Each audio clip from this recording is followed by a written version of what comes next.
All right, today we're going to talk about the aftermath of the Civil War, a period known as Reconstruction, where the United States will literally and figuratively get reconstructed, rebuilt. All right, so in order to talk about Reconstruction, we need to talk a little bit about the last year of the Civil War. As we've talked about before, Lincoln had fought the Civil War, been elected initially in 1860, took office 1861. He had found the war to be incredibly difficult. The South offered a lot of resistance. These new weapons made it difficult to retake these southern states. By the end of 1862, Lincoln is short on troops, and there's a lot of Northerners are actually calling for an end to the war. Why don't you just let the South go? Well, Lincoln had been insisting from the beginning that the war was about returning the states to the Union. It wasn't about ending slavery.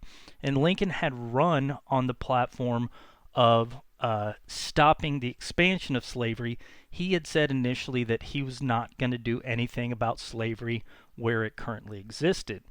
But things start changing by the end of 1862 as the Union starts to run out of troops. They're going to institute a draft. That's going to get some soldiers, but you need additional men. Now, Lincoln, even though he didn't want to end slavery where it currently existed, he had never liked slavery. He thought it morally corrupted the slave owner. He thought it was bad for the slave. He wanted to get rid of it, but that wasn't initially in his presidential plan. By the end of 1862, he figures, we've got to bring this to an end, and actually I have the opportunity to do it now. Why don't I do it? So he's going to issue at the beginning of 1863 something called the Emancipation Proclamation.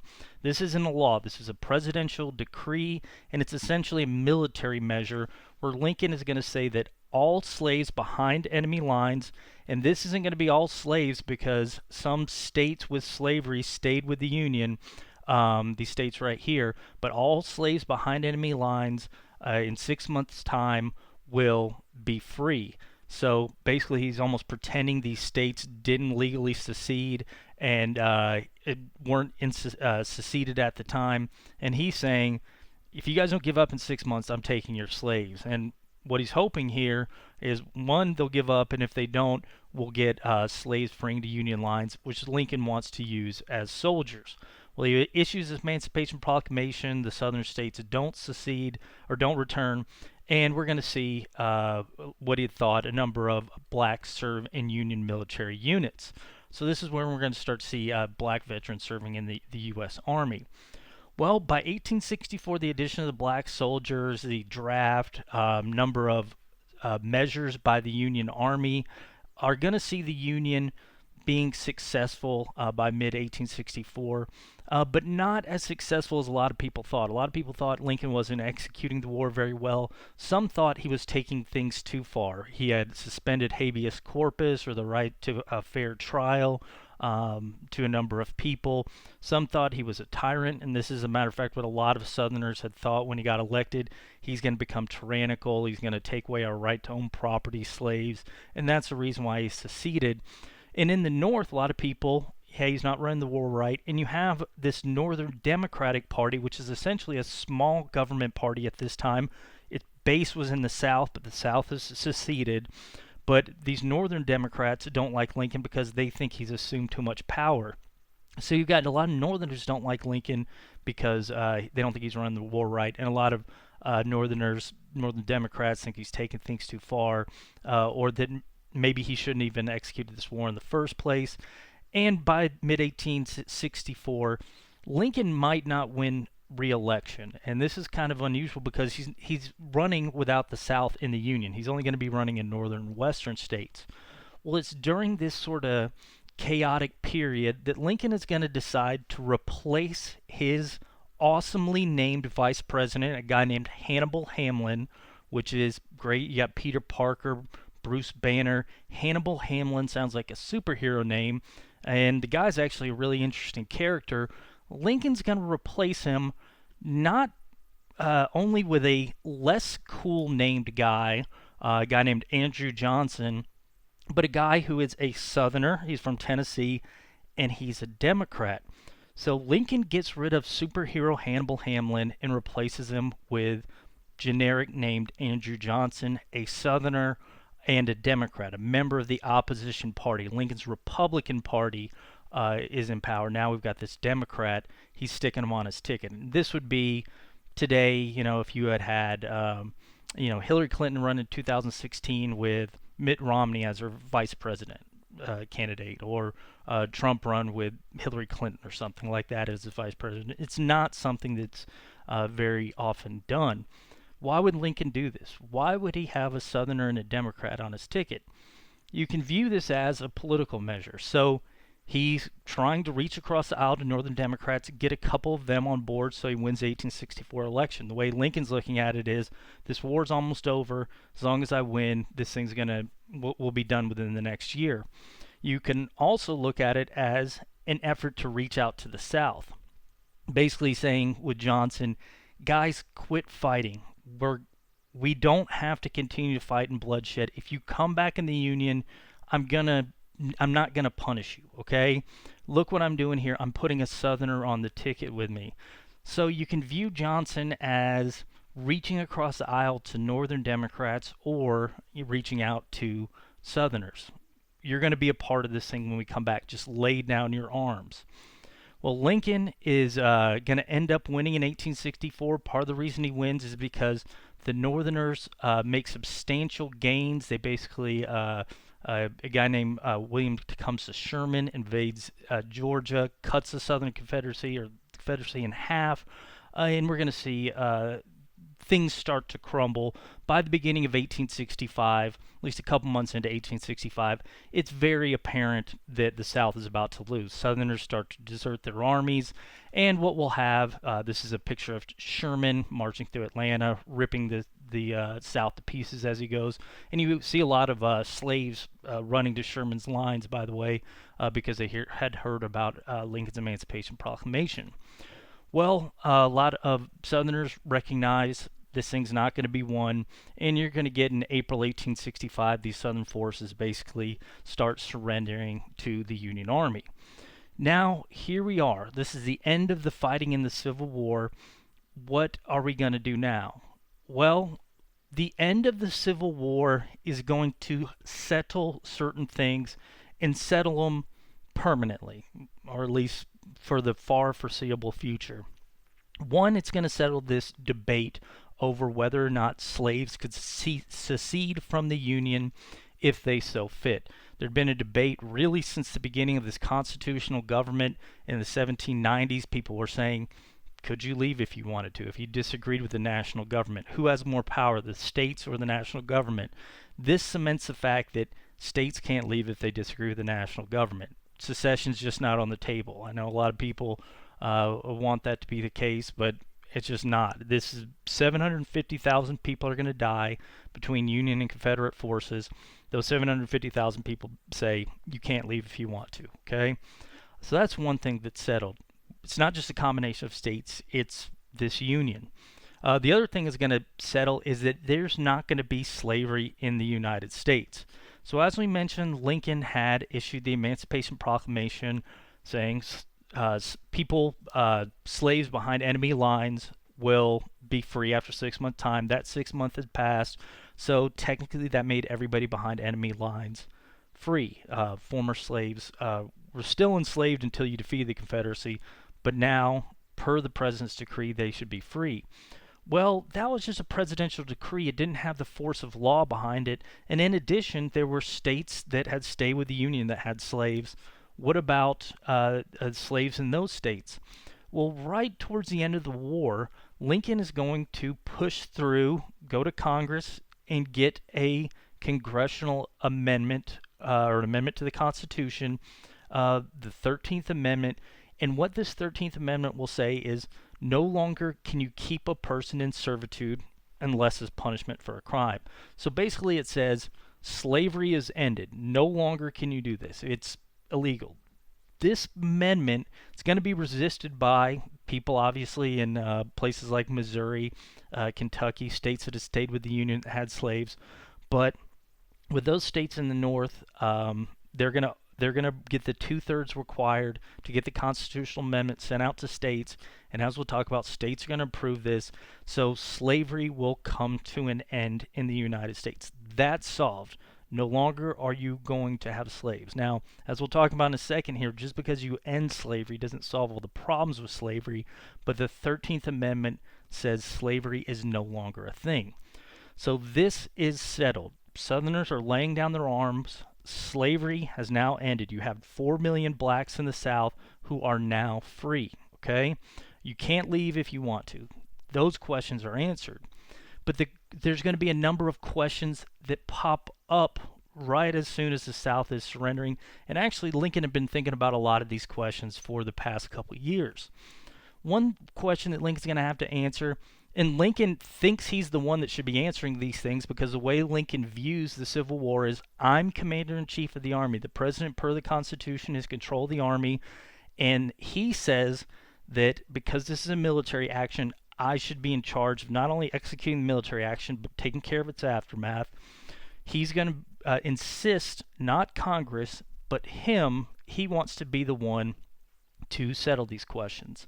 So one big question is, how do we bring these states back in? You had 11 states leave and form their own government. They're now defeated. What do we do? Do we just say, all right, Virginia, come back in. You can have the same representation you had before 1861 when you left. Exactly the same. Elect some House of Representative members, appoint 2 new senators, and come back in. Same state constitution, just let it back in. Or do you try and maybe punish Virginia? Some people are going to be calling, some members of Lincoln's party, the Republican Party, which is the dominant power in the North, are going to be saying, we should just split apart the states. These guys were in rebellion. We should have them under military rule as long as possible. So how do you bring these states back in?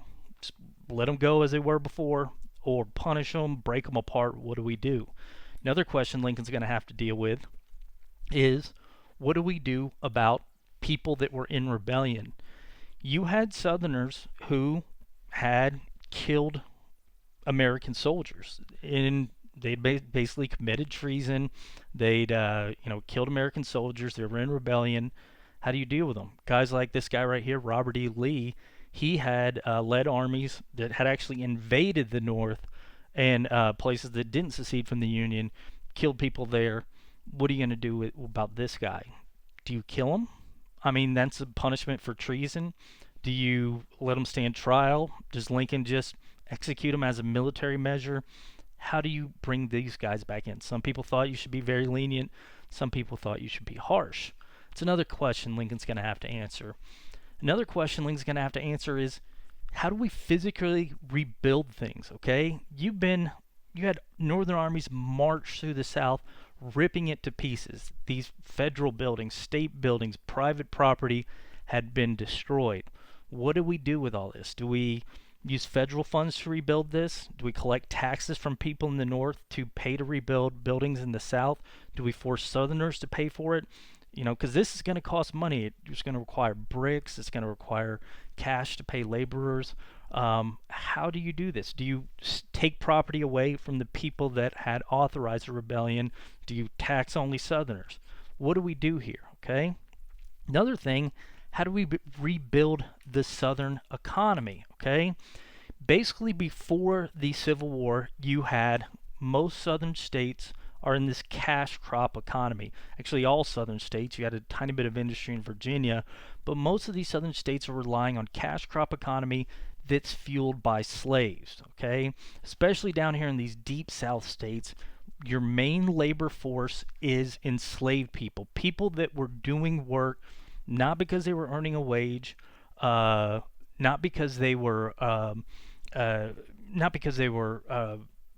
wanted to do the labor, but because they were being forced to through physical coercion. You had people whipping. People. You had threats of violence. You had people selling other people's children to get them to work. So now you have people that don't know how to work in basically a capitalist system or a free labor system, and you have people that don't know how to properly pay workers. You want the Southern economy back up and running, or at least that's the general idea, but you can't do it the way you did it before. What do you do with the economy? How do you get a feudal economy into the modern world? Final question is going to be, what do we do with these former slaves? You had 4 million people that had been enslaved prior to the Civil War. Emancipation Proclamation and now the 13th Amendment says this group is no longer enslaved. What do we do with them? How do we bring them into the economy? Do we bring them into the economy? Do we bring them into the government? You have some Republicans, and this is again Lincoln's group, that say, all right, make them full citizens. Some people say, as if you're a male, which at the time, males are the only ones allowed to vote in all the states. But for the government positions that are allowed to vote, we should have black males voting. Other people are going to say, no, they shouldn't be allowed to be citizens. There's racism is prevalent even in the North. People are saying blacks are incapable of participating in the government. We shouldn't allow them in the system. So do we have blacks become citizens? Do they become sort of this subgroup that's not allowed the rights that whites are? What do we do now? You have 4 million people, labor issues, voting issues, all these different things. People that were property who now are not property, but they don't own anything. What do you do? How do you deal with this? 4 million people, okay? So Lincoln is going to be the one that people are going to look to answer these questions. And Lincoln himself, as we just mentioned, thinks that he's going to be the one to answer these questions. He's again, president, commander in chief. He views this as a military thing, and so he thinks that he should be in charge of Reconstruction. And he's actually going to insist upon it, and Congress is going to back down. Again, because the North is the only ones making the laws now. The South is seceded. It's controlled primarily by Republicans. There are some northern small government Democrats, but the Republicans are going to sort of step aside and say, Lincoln, yes, you can handle Reconstruction. This is a presidential matter. This isn't the matter of Congress. So Lincoln insists that he runs Reconstruction, and Congress is going to allow him to. So Lincoln, one of the first things he's going to do is come up with something he's going to call his 10% plan. Lincoln's plan for Reconstruction, 10% plan. And the thing I want you to know about this is that he wants to make Reconstruction quick and painless. He wants to make it as easy as possible. So he's way he sees things is whatever gets the Union back and running as quickly as we can, while with some restrictions, that's what we should do. So how are we going to do this? Well, Lincoln, one of his things is we've got to deal with these 4 million former slaves now free per the 13th Amendment. We've got to get them involved in society. Now, the thing with Lincoln, and we're gonna hold on to this in a second, he's not going to say anything initially about making blacks equal citizens. His first thing is sort of to transition to free labor life and to sort of take this initial step to take care of slaves now that their masters are no longer going to take care of them. The masters had a financial interest in taking care of slaves. Now they don't because, again, they're free. So what Lincoln's going to do to sort of help with this transition is he's going to start something called the Freedmen's Bureau. He's going to propose this to Congress. Congress will write up this bill up, and in 1865 the Freedmen's Bureau will be founded. Now, what this Freedmen's Bureau is going to be is it will be essentially run by former Union officers. So during the war, you had these soldiers from these northern states, educated men come down. They're the commander of Union troops. South is now surrendered. They're sitting there in the South. Their soldiers are occupying it, but you don't need the army the size it is anymore. So you're decreasing it. Well, we don't need as many officers. This guy needs a job. Educated. We'll put him at the charge of the Freedmen's Bureau. So what they'll say to a lot of northern officers is, all right, lay down your gun, pick up this pen. And what these Freedmen's Bureau officers' job is going to be is initially it will be provide food, provide basic health care. Again, 4 million people now free. The masters aren't going to be taking care of them. Get them clothing, get them food, provide them with shelter. That's it. That's one of your things you're going to be doing.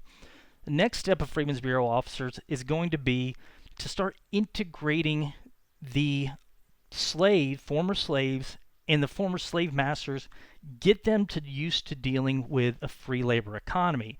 So this is going to work multiple different ways.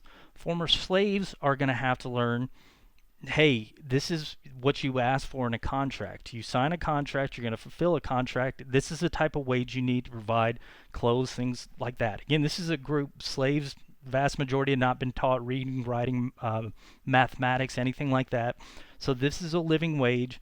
This is what you have to do for your work. If you promise to do this, you're going to have to do this. So you sign a contract. Masters, you can't physically hurt your workers anymore. You have to pay. If you're going to agree to pay somebody for work, you have to pay them. So you can think of these Freedmen's Bureau officers as sort of a go-between between former masters and former slaves. And it's actually kind of interesting the way Lincoln envisioned this Freedmen's Bureau is initially former slaves are going to work for their former masters. So the way that they thought that would be easiest. You know, you sign a contract for the harvest or whatever. This guy's going to help you pick for 6 months' time, and then at the end of this contract, he can go do what he wants. They saw this sort of transition period for both groups.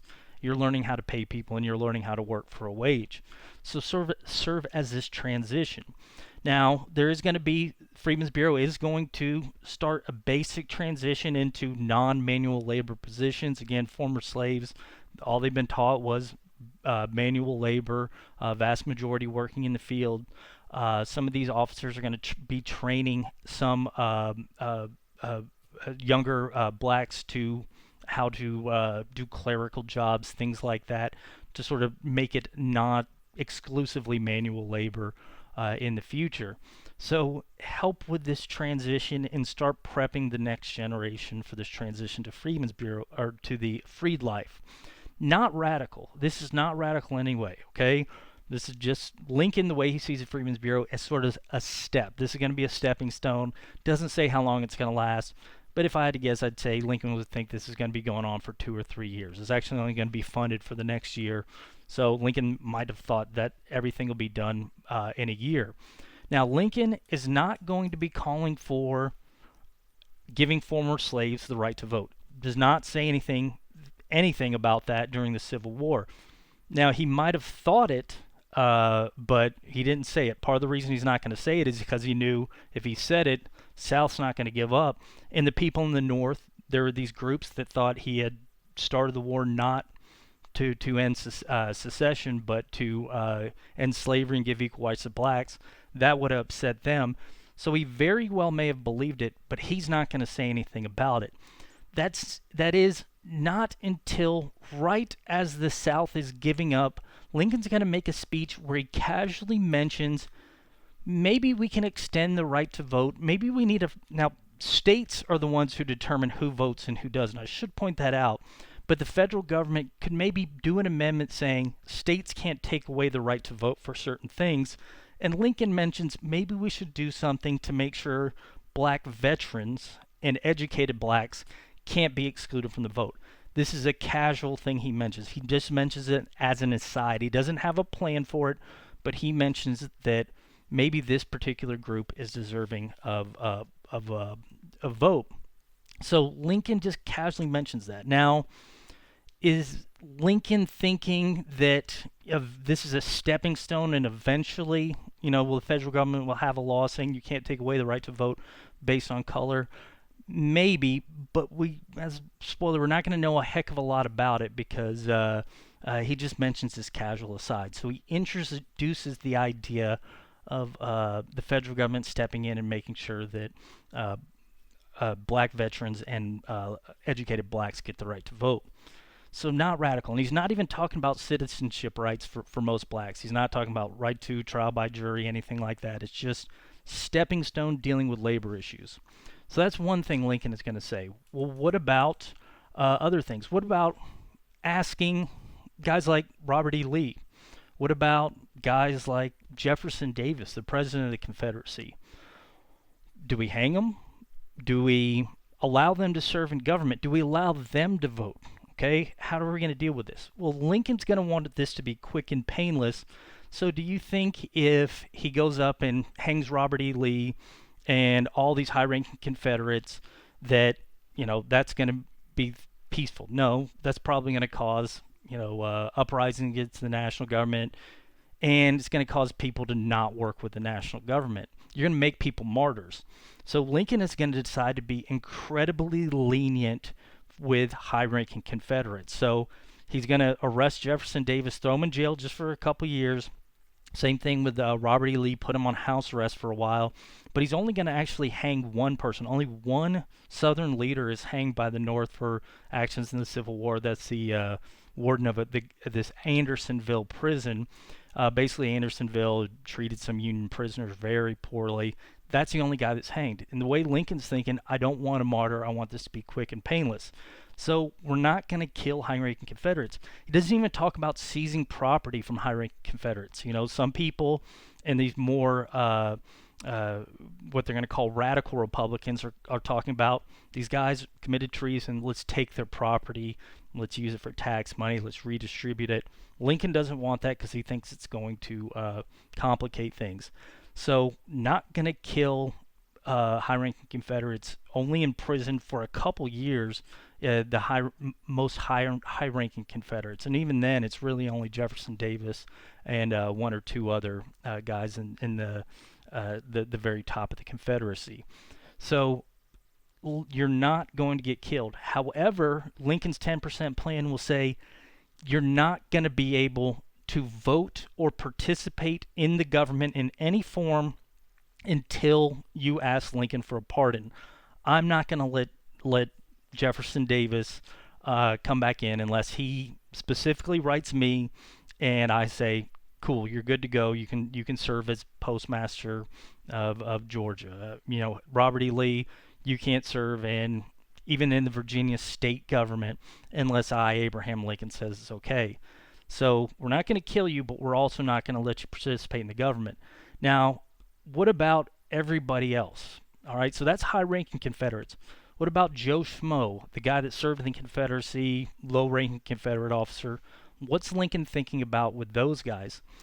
Well, Lincoln is going to say that in order for these southern states to come back in the Union, all that needs to happen is the first 10% of people that show up to basically federal officers down there and sign an oath of loyalty to the United States and to Lincoln. So the first 10% of people that, and I should point this out, first 10% of people that voted in the 1860 election. So first 10% of people that voted in the 1860 election. No women voted in the 1860 election in the South. No blacks voted in the 1860 election. But 10% of the people that voted in the 1860 election, they report to a federal officer and basically sign an oath saying Lincoln's cool, the United States is cool. That 10% of people, so the first 10 that show up, that 10% can write a new state constitution, and when they write the state constitution, they send it up to Lincoln. Lincoln's going to give his thumbs up. Once he gives his thumbs up, the state's back in the Union. So let's take Texas, for example. 10% of people, first 10% of people, they go to Joe Schmo, Army officer over here. They say, I want to participate in the government. I want to vote. I want to help write the state constitution. And the federal officer will say, all right, sign this. Do you promise to abide by Abraham Lincoln? They specifically mention Lincoln and the federal government. This guy says, yes, I so-and-so do, and he signs this oath. Lincoln says, all right, you can participate in this and getting your state back in the Union. Now, it seems very generous, doesn't it? Why would Lincoln be so generous? Well, what Lincoln is thinking here, well, let me ask you, well, I want to ask you because you can't respond, but why would who's Lincoln thinking are going to be the first 10% of people to show up? Does he think that it's going to be ardent Confederates, the guy that hates Lincoln, that's a tyrant, that thinks this guy was out to get my slaves, I hate him, I want to kill him? He doesn't think that guy's going to show up. He doesn't think, the hardcore Southern Democrat hates Lincoln. He doesn't think those guys are going to be lining up to say Lincoln is cool. What Lincoln thinks is that there's about 10% of the population in the South that didn't want the war. He actually thinks it's more than 10% that didn't want the war. He thinks there might be some that are actually Republicans, people that maybe didn't own slaves. 75% of the South didn't own slaves. Resent slave owners. Maybe they'll show up. And even if there's not 10% of the South is Republican, you're going to have some unionists. He thinks there's a lot of people that didn't want the Civil War in the first place. Those 10% of people, they're not going to mind saying I'm cool. They're the ones that didn't want this war in the first place. They're not the hardcore guys. So Lincoln will say 10% will sign. Once 10% sign, they write the state constitution. I approve it. Then these guys can hold elections for the House and appoint new senators, and they're back in. Okay. Once this is done, once you have all 11 states have seceded, once you have 10% of people who write these state constitutions, and again, I should point this out too, that 10% of the people are going to be the only ones allowed to to vote for House of Representatives in the new state government, then they'll come back in. So Lincoln's thinking the 10% of moderates, or the 10% of people that are friendly towards him, they're going to be setting up the new state governments in the South. Now, he doesn't know what's going to happen a couple years down the road. Eventually, maybe the people that were ardent Confederates maybe will get back in power. But what he's thinking is that these moderates get back in charge. They put in a moderate government. They work with the federal government. And for a couple years there, we're going to have state governments and the federal government working together. So Lincoln says that. Now, one final thing with his Reconstruction is that he's going to insist that when these states come back in, they approve the 13th Amendment to the Constitution, the one ending slavery. Basically, he doesn't want there to be any question over whether slavery's gone. And since when it initially been voted on, it was only the northern states that approved it, he's basically going to say, all right, when you come back in, you've got to recognize slavery's gone. So let me repeat this really, really quick. But basically, he's just going to say high-ranking Confederates were Freedmen's Bureau is part of his Reconstruction plan. Not any talks about giving blacks the right to vote except for veterans, educated blacks. Not any talk about citizenship. But instead, Freedmen's Bureau is going to be there to help transition from slave life to free life. High-ranking Confederates will not be hanged, but they're not going to be allowed to vote or hold office unless Lincoln pardons them. Others in the South can participate in politics as soon as they take an oath of office to him. Once you get 10% of the people that voted in the 1860 election signing this oath to Lincoln, then you can write a state constitution. Lincoln will approve it. Then you hold your elections and you come back in. Seems incredibly generous. Seems incredibly friendly. Seems like a lot could actually go wrong. But Lincoln, I'd argue, is probably the best politician that the United States has ever seen. So if anybody's going to do this, I think Lincoln can pull it off. I don't think he's going to be handing out pardons to just anybody. I think he's going to be very careful about that. I think he's right that they hardcore Southerners are not going to declare an oath to him. So if you do get that first 10%, the first 10% is basically going to be people that are moderates, unionists, maybe not Republicans. Maybe they don't love Lincoln, but they don't mind declaring an oath to him because they didn't want the war in the first place. So Lincoln running this thing, and by the way, one other thing that's going to make him ideal is the fact that he is the one that executed this war. So that's given him sort of,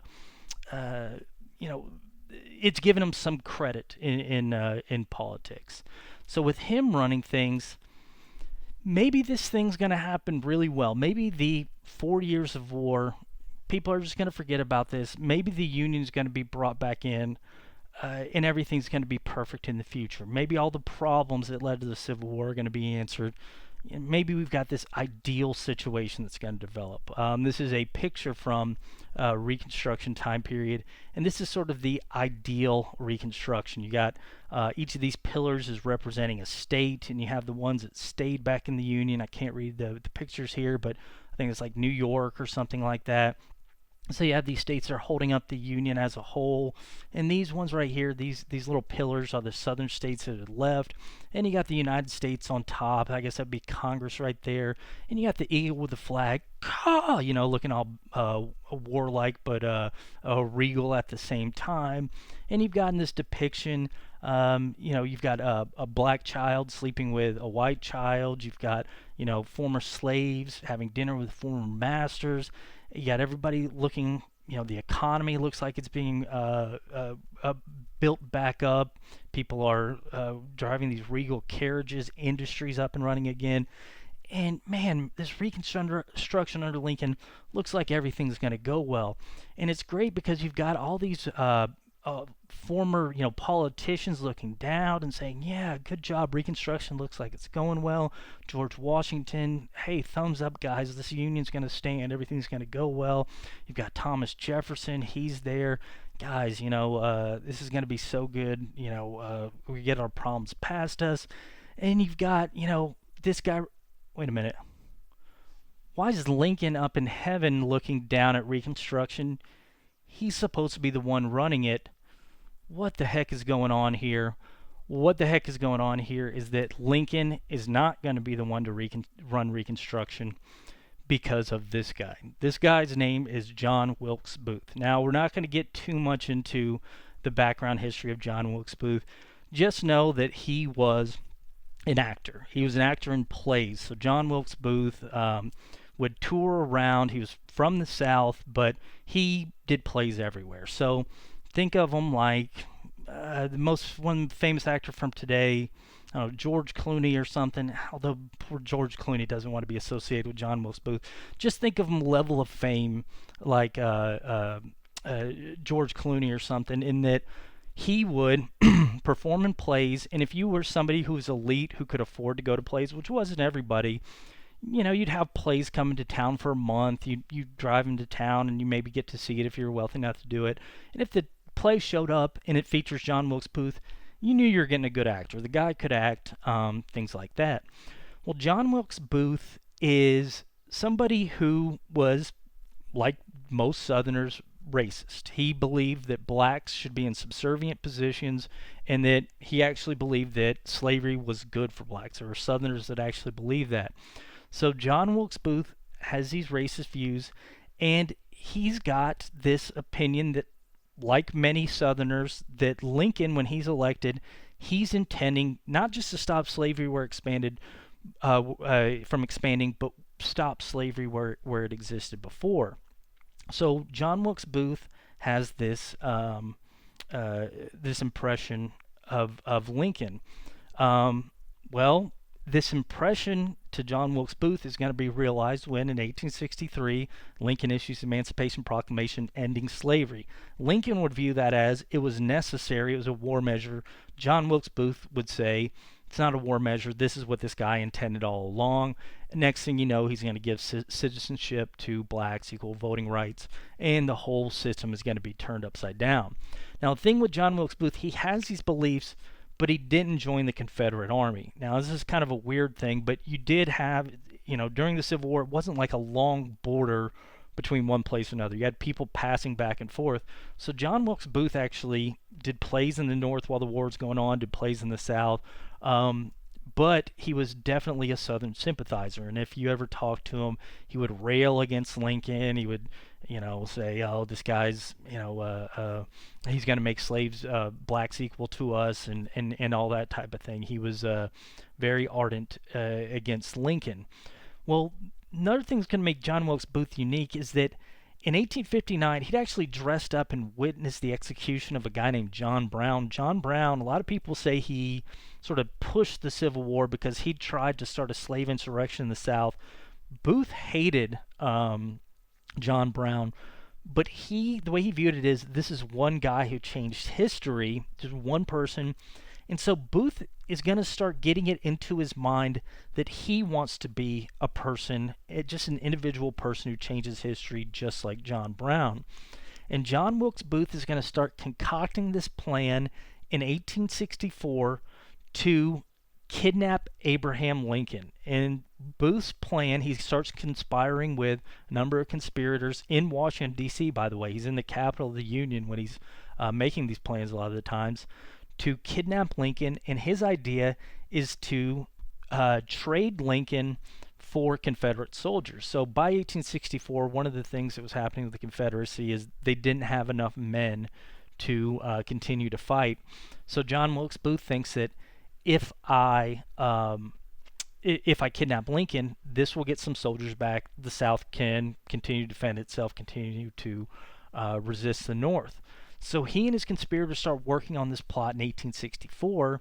Well, by 1865, it's pretty obvious that the South's going down. And even if they kidnap Lincoln, even if they get these soldiers, this plan isn't going to come to fruition. It's just simply not going to work. The North's going to win anyway. So Booth and his conspirators come up with a different plan in 1865. And this plan, a lot of people think it's spurred on by Booth hearing Lincoln say we should give the right to vote to black veterans and educated blacks. Booth thinking, yaha, there, this guy is doing it again. So he basically thinks, I'm going to get this guy. I'm going to get revenge on him. Kidnapping him doesn't matter, but I'm going to get revenge on him. And maybe I'll make the situation so chaotic in the North that maybe this will get the chance for the South to get its stuff together and start defending itself again. So he and his conspirators are going to come up with a plan in 1865. Instead of kidnapping Lincoln, they're going to kill Lincoln. And not just Lincoln, but also the head of the Union Army, a guy named Ulysses S. Grant. We'll talk about him later. Also, Vice President Andrew Johnson. He's a Southerner, he's a Democrat, but this is going to fit into his plan. And also the Secretary of State, a guy named William Seward.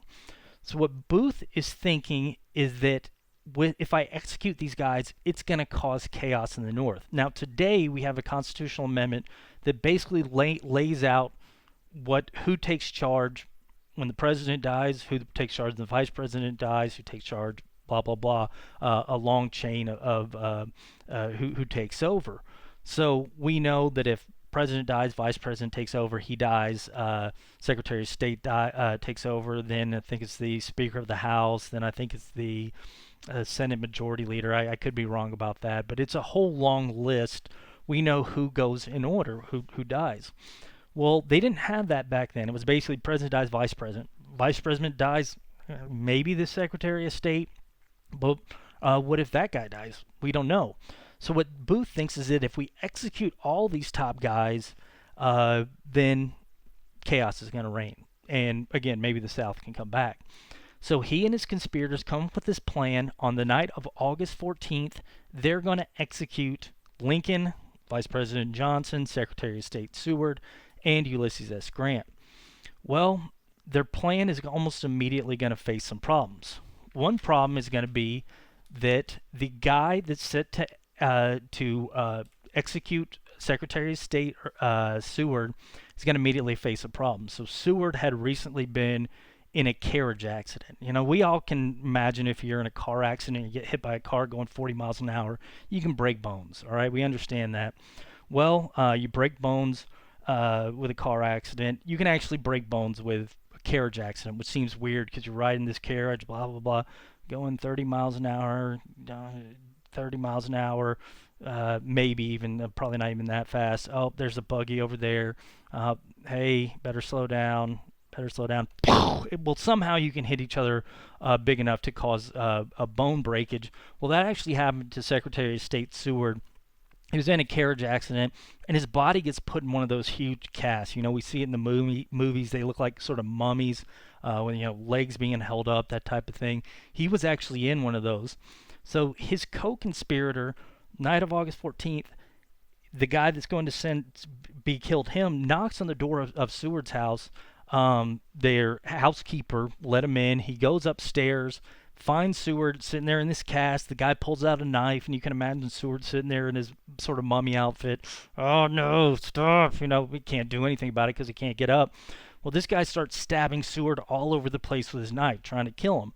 Well, in the middle of this, Seward's son is going to come in. He gets into a fight with the attacker. Eventually, the attacker, he's already stabbed the Secretary of State a couple times, but he's going to get out and he's going to run. But he thinks he's done his job. Well, he hasn't, because Seward ends up surviving. As a matter of fact, some of the wounds that would have been fatal are blocked by the cast. So Secretary of State Seward will survive. So that's hiccup number one. Hiccup number two is going to be the guy that's sent to execute Vice President Andrew Johnson. So Johnson's there drinking at a or staying at a boarding house at the time. So August 14th, he's at a boarding house. this politicians these days do that as well. If you live somewhere else, and if you're new, which Johnson was, because he'd just taken over as vice president 2 months before, not even 2 months before, but he'd just taken over, hadn't bought a house yet, didn't have a residence. They don't have the vice president's residence like they have today. And so he's staying at this hotel, essentially. There's a bar at the bottom of the hotel. The guy Booth had sent to execute him starts drinking at the bar, waiting for Johnson to come back to the hotel, go to his room. This guy's going to execute him when he gets to his room. Well, he's sitting there. Johnson doesn't show up. Barkeep's like, "You want a drink?" Guy starts drinking. "All right, give me another." Starts drinking. "Give me another. Give me another." Guy gets drunk. By the time Johnson shows up, this guy's so drunk, he just says, screw this, screw Booth. He doesn't want to go through with it. He decides not to execute Johnson. He just walks out of the hotel. So already, 2 of the 4 people Booth had planned to kill to sow chaos are fine, okay? But Booth is going to be the one to execute the other 2. Lincoln on April 14th, 1865, is planning to attend a play at this Ford's Theater. It happens to be a place that Booth has worked before. He knows the back entrance to it, and Lincoln's planning to attend with the 4th target, Ulysses S. Grant. So Booth thinks he's going to sneak in and kill Lincoln and Grant. Well, unfortunately for Booth, fortunately for Grant, Grant decides, "I'm tired. I just fought this war. I'm not going to the play. Mr. Lincoln, I apologize. I'm going to have to back out." So Lincoln's going to go with a different family. So Booth already is down. Now 3 of the people planned to kill. Booth doesn't know about this yet. He doesn't know the other people out, but he's going to carry out his part of the plan. He's going to go up to Lincoln's box. Lincoln is at sort of this top box. Booth is going to sneak in the back of the theater. People are going to let him in. "Oh, hey, you're like George Clooney for today." And John Wilkes Booth will sneak in the back. There's actually, Lincoln had a bodyguard outside, but that guy went to go eat a sandwich or something. I don't know what the heck he went to go do, but he's not there. Booth sneaks in, doesn't see Grant because Grant's not there, sees Lincoln. He's going to pull out the single-shot pistol, shoot Lincoln in the back of the head. Booth will then jump off this little area, and we think there's a little bit of debate about this, but he lands. He's going to break his leg, but he says, "Sic semper tyrannis," Latin for "so be it to tyrants." Like, that's what you get for your plan to take away Southern property, to give equal rights to blacks. At least that's Booth thinks is his big plan. And then Booth is going to run off. Now, we're not going to worry about what happens to Booth. He's eventually chased down, killed in a barn. All his co-conspirators are rounded up. This is one of his co-conspirators. I like pointing out this picture because this is taken in 1865. But that dude looks handsome. He looks like a handsome modern dude, but he helped kill Lincoln, so he's a complete jerk. So I don't like him for that reason. But he is a handsome guy. I will say that as a casual observer. That's a good-looking dude. But good-looking guy killed Lincoln, and good-looking guy is going to be executed along with these other conspirators, as well as a woman. And this is this woman over here on the left who may or may not have been involved, but she was running the boarding house where they had planned the conspiracy. So Lincoln's conspirators are killed. John Wilkes Booth is killed. So they're out of the picture. But Lincoln, and the reason this is important to us is because this guy who was the greatest politician, who was uniquely qualified to run Reconstruction, is no longer available to run Reconstruction. He's dead. He dies. But his vice president is. The guy he had put on the ticket, the guy he would replace the awesomely named Hannibal Hamlin with, is now in charge of Reconstruction. This guy who really, he just in March is when the presidents used to take over. Now they take over in January of the year following the election. But back then it was March. This guy has just taken over, been vice president for a month. You're now going to run this thing. Not only are you just taking over, but you're a different political party than most people in Congress. You're a different political party than the president. He was Republican. You're a small government Democrat. Not only that, but you're a Southerner. So Northerner Lincoln, this guy who was against slavery expansion, this guy that had run the Civil War, good politician, he's gone. Now Andrew Johnson is in charge. Before we talk about how Reconstruction is going to change with Johnson, I want to briefly talk about his background, okay? So the thing with Johnson is he is a Southerner. He was born in Tennessee, or he moved to Tennessee at least at a young age. Um, but he wasn't like most Southerners in politics. Most Southerners in politics were slave owners, and the reason for that is because slave owners were one of the few that could afford to leave to go serve in political office, who had the time to campaign, that type of thing. Johnson was not a rich slave owner. As a matter of fact, he grew up poor. He grew up as a tailor's son. His father made clothes a lot for these rich Southerners, and these rich Southerners used to make fun of Johnson. You're a tailor's kid. They would call him poor white trash. This is going to go get Johnson to grow resentful of wealthy Southerners and slaveholders in general.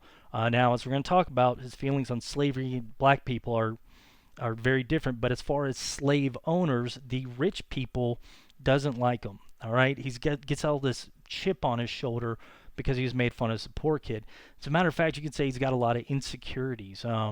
He's always going to be in politics, it's always good if people don't take things personally, and they handle political matters and they keep them separate from personal matters. Well, Johnson's going to be one of those guys that takes political disagreements as personal attacks. He thinks people are constantly looking down on him, and those type of people lash out against other people. So Johnson is going to be incredibly insecure, and some people think this is going to fuel his alcoholism. As a matter of fact, Johnson is going to drink a lot. He probably, there's some debate. We'll talk about another guy pretty soon that could drink a lot, but he drank a lot. And this is, everybody in the mid 1800s did. They didn't have YouTube or any of the fun stuff we have today. So, what else are you going to do? So they drank a lot. But Johnson would go beyond that, use it as a crutch, probably physically dependent on it, that type of thing. Well, the thing that, kind of exemplifies this is actually right before taking over the presidency, Lincoln making his second inaugural address, taking over for his second term as presidency in March. He makes this beautiful speech about, how I'm better angels of our nature are going to come together, how the cords of memory will unite the United States. Beautiful speech, and he just gets up there, and it's this sobering reminder, like, hey, this war's almost over. This is right before the war's over. We got a bright future ahead of us. Well, he's going to end his speech, and he's going to say, Andrew, get up here and say something as a new vice president. Johnson gets up in front of the audience and dude is drunk. He is just slurring his speech. Can't get two words together. Now, to be fair to Johnson, he had a fever, and doctors at the time, if you got a fever, whiskey. Here's whiskey for it. So there's kind of that as an excuse, but the guy drank a lot. So insecure, alcoholic. That's another thing that's going to be important to know about him. Another thing about Johnson to know is that even though he didn't like slaveholders, he's a Southerner. Southerners at the time had this sort of racism that was, you can't have slavery unless you have racism. And you have to basically, in order to do that type of awful thing to another human being, you've got to dehumanize somebody. So the South had this sort of persistent pushback that blacks are inferior, and they taught next generation that because, again, it justified slavery. So where he didn't like slaveholders, it didn't mean he liked blacks. Johnson felt whites were superior to blacks, and he didn't think blacks were capable of fitting into American society. Lincoln, I think it changed. I think by the end of 1865, I think he certainly did think blacks could be included in society. I think he was leading up to giving blacks equal rights. Johnson is not at that same place. He didn't see some of the contributions from black soldiers that Lincoln had saw during the Civil War. So Johnson, he basically grew up around only slaves that weren't educated, things like that. So he believes that blacks are incapable of fitting into American society. So he's going to actually support the 13th Amendment, in part because he doesn't like these slaveholders, but it's not like he likes the former slaves. Basically, he thinks slavery's now ended, but he doesn't think blacks should have equal rights. So he's an ardent racist, okay? ardent racist. Okay, so that's one thing you should remember about him. Another thing you should remember is he's a Southern Democrat. So whereas Lincoln might have taken measures against the South, been willing to punish somewhat, although as we talked about, he's not making martyrs or anything. Johnson doesn't want to see the South hurt. And as a Democrat, he's small government. Democrats at this time, their main stance is small government. Republicans, slightly pro-business, a little bit of anti-slavery, a tiny bit of pro-business. But he doesn't think the federal government should do much, and he doesn't want to punish the South at all, like really at all. Now, he doesn't like rich people. He doesn't like the slaveholders, and that's as a matter of fact, when the war starts, and the way he sees it is slaveholders are the ones that started this war. So he stays with the Union when the Civil War starts. So Tennessee secedes, but he's going to stay in the capital and just basically stay as senator for Tennessee, even though Tennessee doesn't stay in the Union.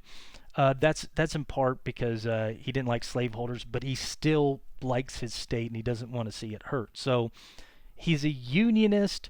He's for getting rid of slavery, but doesn't like black people and doesn't like rich people. Okay.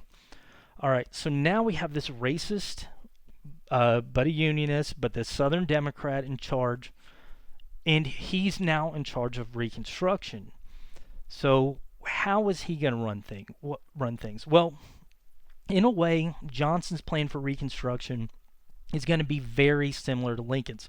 He wants this to be as quick and painless as possible as well. So Lincoln wanted that. Johnson's going to want that. And on paper, their plan is going to be very similar. So Lincoln's 10% plan and Johnson's plan for Reconstruction, incredibly similar on paper. All right. So he's not going to say anything about the Freedmen's Bureau because that had already been funded. That had already gone through Congress. That's already been put in place. So he's not going to say anything about that. But what he will say is that I like this 10% oath of loyalty to the president. Now it's going to be me instead of Lincoln, and I like that first 10% writes the state constitutions, and I approve it. I'm going to keep that the same, and he's going to keep the same. That former high-ranking Confederates have to sign an oath of loyalty to the Union, to him, and they also have to ask him for a pardon in order to vote and hold office. So Lincoln was asking the same thing. Johnson's going to say, I want the same thing. I've got to personally pardon you if you're a high-ranking Confederate before you can vote or hold office. He actually is going to increase it. He says that anybody worth over $20,000 has to ask me for a pardon. Lincoln hadn't stipulated that. He just basically said high-ranking Confederates. Johnson says you got to ask me if you want a pardon. All right. Say the same thing. Once these state constitutions are written by that first 10%, I approve it. You've got to ratify the 13th Amendment, but then once I give my thumbs up to the Constitution, you hold your elections for state and federal offices, and you come back in the Union, right? So very, very similar on paper, all right? Very similar on paper. But in reality, the way it's going to play out, Johnson's Reconstruction is going to be extremely different. At least we think. We can't do a science experiment. We can't go back, stop John Wilkes' bullet and see how Lincoln would have done Reconstruction. Things might have happened exactly the same, to be honest. They really might have. We just don't know. But we think what happens is that even though they're similar on paper, Johnson's Reconstruction is going to happen very different. And we think this because whereas Lincoln, we think he would have been very slow to give out pardons to high-ranking Confederates, Johnson's going to side these things left and right. So we're going to get guys that were top positions in the Confederacy. Johnson will say, all right, say I'm cool, you're back in, okay? So a lot of high-ranking Confederates will immediately be able to participate in government again. And we think that the first 10% of people in each of the states to go to Lincoln would have been these moderates, Unionists, the few people in the South that voted in the 1860 election that would have gone up and said, I'm willing to say I like Lincoln. We think that would have been this small percentage of moderates or maybe even a handful of Republicans. Johnson, it's going to be a very different crowd that shows up for him. So when these Union officers say, who wants to take an oath to Lincoln, probably not very few people are showing up. But when they say who wants to take an oath to Johnson, a lot of Southerners are going to say, I don't like the fact that he stayed with the Union, but he's a fellow Southerner, he's a fellow Democrat. I don't mind signing up for this guy. So we think that the people that are going to be writing the state constitutions under Lincoln would have been very different than the state constitutions under Johnson. And as a matter of fact, a lot of these Confederates, ardent secessionists, will be the first to sign up to take this oath to Johnson. And those same guys, the secessionists, are going to be the ones to write the state constitutions in 1865. Now, again, you got to have the president approve these things. We think if this had happened under Lincoln, and first 10% write a new state constitution, it gets to Lincoln, and Lincoln sees stuff he doesn't like in them, Lincoln would reject them to half court. Block, write a better state constitution. This is too similar to what you had before. Johnson doesn't do that. He's going to sign off on these state constitutions very quickly, even if they have things like these black codes in them, okay? So when the first 10% of people take an oath to Johnson, start writing these new state constitutions, so they're going to set to work writing a new form of government in Texas, a new one in Tennessee, new one in Tennessee, a different story, but Louisiana, Alabama, Mississippi. When they start writing these things, they're going to put in place measures that ensure that blacks are not going to have equal rights to whites, okay? So these black codes, what they are is they are measures in these state constitutions that are written in 1865, as well as laws passed when these state governments come back in the Union, that basically disenfranchise blacks. They recognize that slavery is gone. Johnson had required the recognition of the 13th Amendment, but the black codes will say things like blacks can't serve on juries, they can't own firearms, they have to be under contract to work for somebody, they cannot be out past certain hours, they can't vote, they can't again work contract, vagrancy. If you're not employed, you can be arrested and thrown in jail. So these black codes are going to be put in these state constitutions.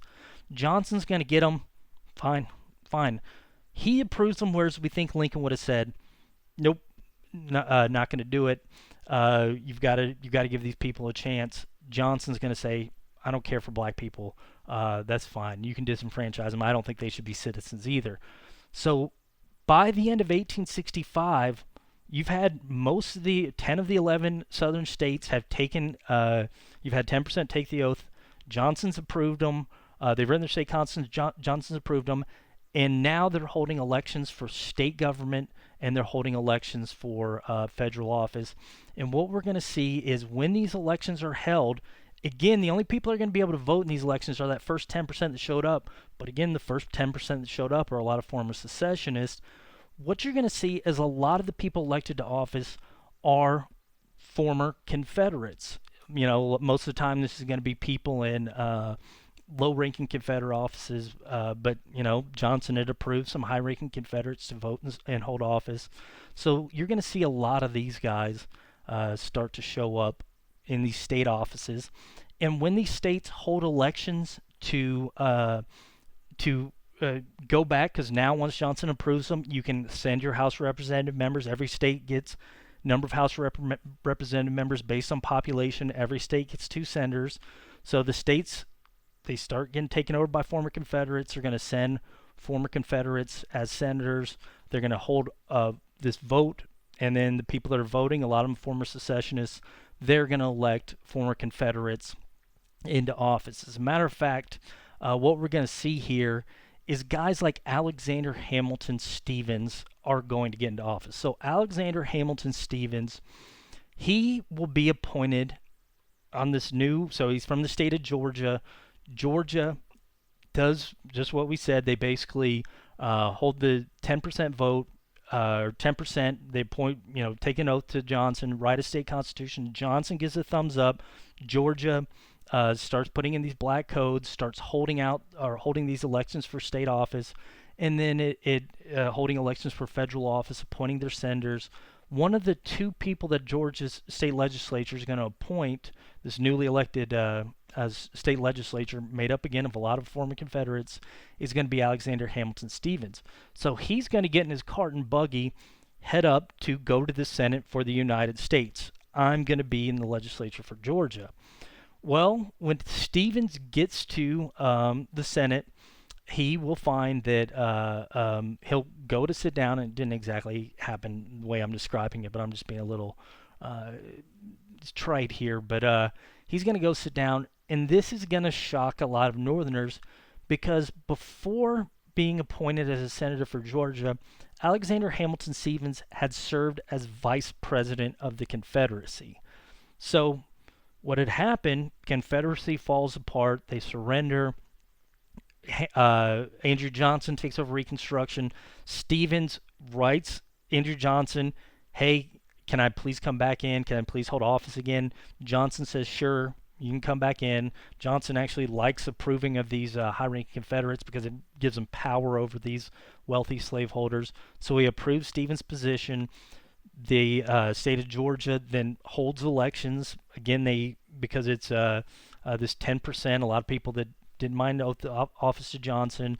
Blacks can't vote again because there is 10% of people who voted in the 1860 election. They put in a state legislature that's very Confederate friendly, and they say against Senate, it's back then it was state legislature appoints them. We should put in this guy that was a vice president of the Confederacy. So Stevens is going to head up to Washington, D.C. to take his seat in the Senate, having just served as vice president of the Confederacy.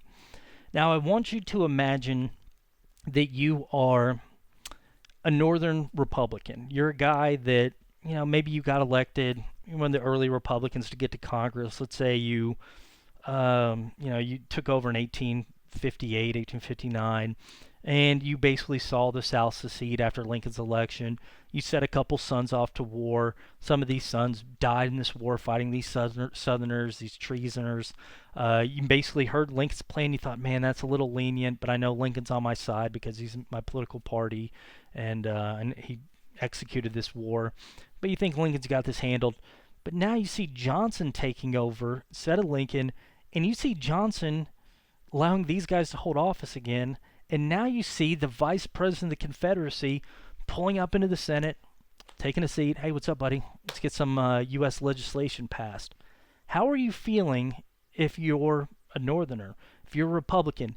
You just fought this war, and the same guys that were in charge are now in charge again.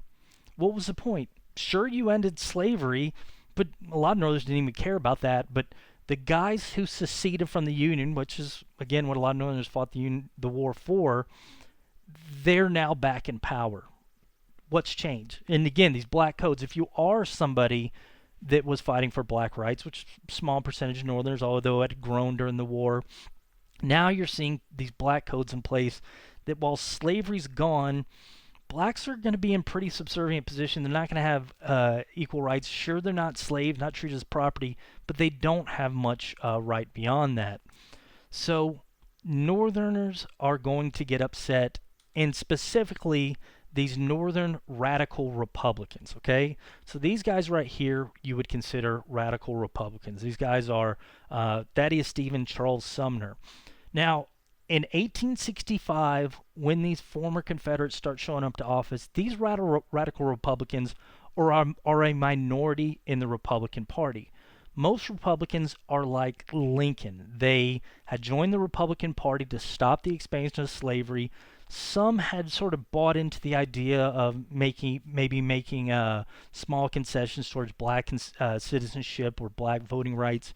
But for the most part, the Republican Party would be considered what they would call at the time moderates, moderate Republicans. These radical Republicans, Thaddeus Stevens, Charles Sumner, a couple others, are the same guys who were abolitionists before the war. They are the ones who thought slavery was wrong and you should get rid of it where it exists. And you should give blacks equal rights, equal voting rights to whites. This is a small percentage of the Republican Party. It had grown a little bit during the war, but they're still a minority. These guys are going to be the most upset about what's happening under Johnson.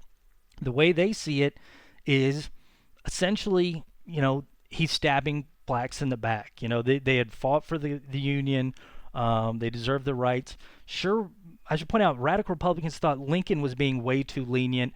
Now they see what Johnson's doing. They think it's extremely lenient. Okay, so radical Republicans, they not only wanted the end of slavery, but they wanted equal citizenship rights for blacks. Okay, so who are these radical Republicans and why do they feel this way? One other thing I should point about radical Republicans, they think that uh, they think that Congress should be the one running Reconstruction, in part because they see what Johnson's doing it, but just because they think they could do it better.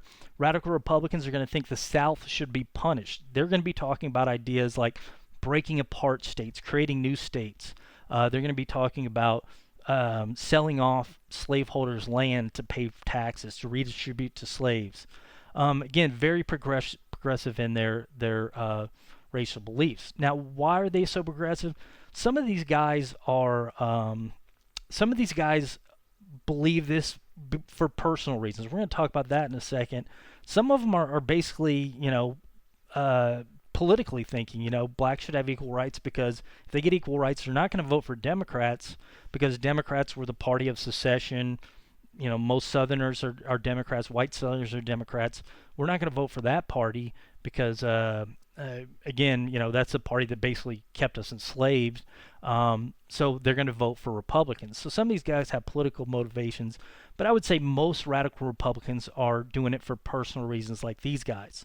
So I'm going to look at each of these guys very briefly. Thaddeus Stevens, he's going to be heading radical Republican efforts in the House of Representatives. He's from Pennsylvania. One of the reasons he is going to be pushing against Johnson and pushing for greater black rights is because he has this lifelong hatred of bullies. And who's a bigger bully than a slaveholder? So Thaddeus Stevens, he had actually been born with a club foot. He had this foot disorder. He got made fun of by a lot of people, particularly his father would make fun of him. And his father, horrible alcoholic, horrible bully. Kids make fun of him as he was growing up. He decides, I don't like this, starts fighting back. When you start seeing this big abolitionist push in the 1850s, he's going to join with the abolitionists. He sees the Republican Party being formed on this anti-slavery platform. He joins it not because he believes in the stopping slavery expansion, but basically he thinks that the Republicans are way better than the Democrats. So I've got to join it, and maybe I can bring them over into sort of my views. So he's this radical, this brought in into the Republican Party. Another guy that's going to be heading sort of these radical Republicans in Congress, and this guy's going to be in the Senate, is a guy named Charles Sumner. Charles Sumner, just for personal beliefs, believed that it was wrong to treat blacks differently. I thought they were deserving of citizenship rights and equal voting rights. And he's going to really call for punishment for the South. Again, this is partly because he views them as bullies, as slaveholders, but a lot of it is because personally, he had personal trauma at the hands of a Southerner. If you guys don't know this, during the 1850s, he had basically made fun of the idea of slavery, made fun of one particular slave owner. That guy's nephew came into Congress, started beating Charles Sumner with a cane, actually broke half of his face. His facial bones had to be basically reformed, and even after surgery, it wasn't perfect. So if you ever see pictures of Charles Sumner, he's almost always facing with one side away from the camera because of this beating it got in the face by the hands of a Southerner, and so he wants to be punished. The South to be punished. So these guys are initially going to be a minority in the Republican Party, but what we're going to see is they're going to grow in power, and in particular, they're going to grow in power because people don't like what Johnson is doing. They don't like him handling Reconstruction, and they don't like that Southerners who had gone for secession are coming right back into power. So we're going to see these radicals start bringing more moderates into their circle, and essentially the radicals are going to, because people hate Johnson so much, will take over the Republican Party. So what these guys are going to do is almost immediately, when they start seeing these Southerners show up, they're going to take this measure that, is something that I imagine somebody's going to try and pull this one of these days, but basically for the new House of Congress and new Senate to take over, you've got to be approved by the outgoing Senate or the outgoing Congress. So right before you have an election, next Congress is going to take over. The sitting Senate says, "All right, guys, high five, you take over." Well, these guys are going to take this provision in the Constitution and they're going to say, we refuse to seat guys like Alexander Hamilton Stevens. We refuse to seat these former treasonous guys. We're going to use this power in the Constitution and we're not going to accept the results of these elections. We don't think that they should have happened this way. So this might not sound like much, but this is going to prevent these Southern Democrats from getting back into Congress, and this is going to leave the North as basically the only ones with representation in Congress. So this is going to give them a lot of power, right? So they're going to refuse to take a seat, and they're basically going to. So Alexander Hamilton Stevens, guys like him show up. They're going to say, "Go back to Georgia. You're not welcome. We're not accepting the results of your elections. We think you guys are illegitimate. We refuse to seat them." Okay, so they're doing this because they're angry and they don't want to see the South get back in power and start doing this, start pushing this. The radical Republicans are going to rally the other Republicans, and Republicans control a majority because, again, it's only the North in power, although, again, there are some Northern Democrats. And they're actually going to try to push some bills over Johnson's head. So what's going to happen is 1866 Freedmen's Bureau needs to be renewed. You need more funding for it. You need pay officers and stuff like that. Well, these guys are going to pass it. Johnson, he hadn't been in charge whenever the first bill for Reconstruction or Freedmen's Bureau was in place. That had been Lincoln. He's going to get this new Freedmen's Bureau, 1866. He vetoes it. The Republicans in Congress, with the radical Republicans leading, are going to override his veto. So you can do that. If the president vetoes a bill, 2/3 of Congress can override it. Okay, so they will do that. Another thing they're going to do is they're going to pass this Civil Rights Act of 1866. I don't want to talk about this very much because most of what's going to be in the Civil Rights Act will be incorporated into the 14th Amendment. But what the Civil Rights Act of 1866 will be, it's going to directly target those black codes. So when these state governments had gotten in under Johnson, they had put in place measures basically specifically aimed at blacks, that they have to be under government contract, you can't own firearms, things like that. What the Civil Rights Act says, you cannot have laws at the federal level, state level, county level, that are discriminate specifically based on race. Now, you can do things based on sex, you can discriminate in other ways, but not based on race. Basically saying what's happening in those southern states is wrong. You can't do this. Johnson will veto this. Congress will override the veto with 2/3 majority, and this is going to essentially get rid of those black codes. Again, they're not going to go away immediately. The Northern military, still substantial Northern military occupying the South. I shouldn't say substantial, it's smaller, but still some Northern military there. So it's not going to go away immediately, but this is basically the federal government saying you got to get rid of those laws, all right? Now, they don't know if this is constitutional. We'll talk about that. So they're going to immediately start working on something called the 14th Amendment, and we'll talk about that more in a second, but it's essentially going to be the Civil Rights Act of 1866, but an amendment to make sure that this can't be overruled by the Supreme Court. So this isn't the only thing they're going to do. They're basically going to then go to the public and say, all right, guys, we can't look Northern public, and North's the only one that matters because these guys are refusing to seat and recognize the Southerners. But it's 1866 is a congressional election year. So every 2 years you elect House of Representative members, and some new senators will be appointed by the states. They basically say to the Northern states, put guys like us in power, okay? Radical Republicans, because we can fight Johnson. If you don't, then what's going to happen is basically all that we fought for, your sons died for, is going to be undone. And this is a newspaper from the time. Basically, this is how Republicans, particularly radical Republicans, are going to portray Johnson. If anybody's read Othello, Othello's about this black general, and I believe it's Italy, who's led astray by this white guy, sort of a conniving guy named Iago, and sort of his Othello's downfall. Um, well, that's what's portrayed here. Basically, we have these black veterans that fought for the Union, and Johnson is leading them astray by allowing Southern states to come back in as they were. And you see him down here. Johnson's sort of playing a snake to choke this former slave, and basically they're saying pardon to rebels. You see that right here, and it's sort of you see former slaves being shot. That this guy is undermining everything the Civil War was fought for. You need to vote in place radical Republicans. And as a response to this, in 1866, Northerners will overwhelmingly elect not just Republicans, but radical Republicans. Those moderate Republicans, guys that were sort of in Lincoln's camp, will get pushed to the side, and you're going to see people elected. They're going to be calling for full black citizenship rights, voting rights, and they'll end up getting elected in 1866, taking over a vast majority of Congress when the next Congress takes over in March 1867.